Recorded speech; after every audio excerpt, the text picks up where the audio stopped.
Hello friends, आज आपण आयुर्वेदातील अत्यंत महत्त्वाची औषधी वनस्पती आमलकी म्हणजेच आवळा याविषयी जाणून घेणार आहोत.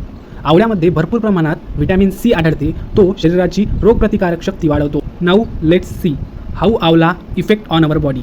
सर्वप्रथम ती रोगप्रतिकारक शक्ती वाढवते आणि शरीराला आजारांपासून संरक्षण देते. ती पचनक्रिया सुधारते आणि अन्नपचन, आम्लपित्त यांसारख्या तक्रारी कमी करण्यास मदत करते. आमलकी रक्तशुद्धी करते. रक्तातील अनावश्यक द्रव्ये बाहेर टाकून शरीर निरोगी ठेवते. ती मेंदूची कार्यक्षमता सुधारते, स्मरणशक्ती वाढवते आणि मानसिक ताण कमी करण्यास मदत करते. तसेच केस मजबूत करून केस गळती कमी करण्यासही सहाय्य करते.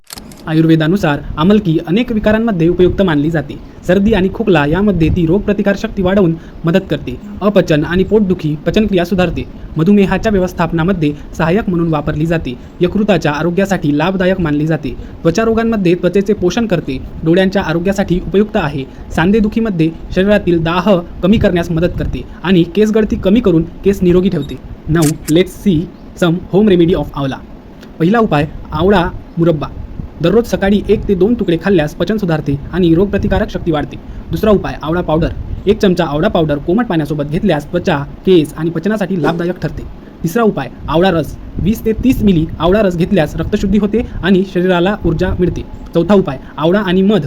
आवळा रसामध्ये मध मिसळून खाल्ल्यास सर्दी, खोकला आणि घशातील त्रास कमी होण्यास मदत. आमलकी ही निसर्गाने दिलेली अमूल्य देणगी आहे. रोजच्या आहारात आवळ्याचा समावेश केल्यास आरोग्य सुधारण्यास मदत होऊ शकते. रोग प्रतिकारक शक्ती, पचन, त्वचा, केस आणि संपूर्ण शरीराच्या आरोग्यासाठी आवळा अत्यंत उपयुक्त आहे. रोज एक आवळा खा. स्वस्थ रहा, निरोगी रहा. धन्यवाद.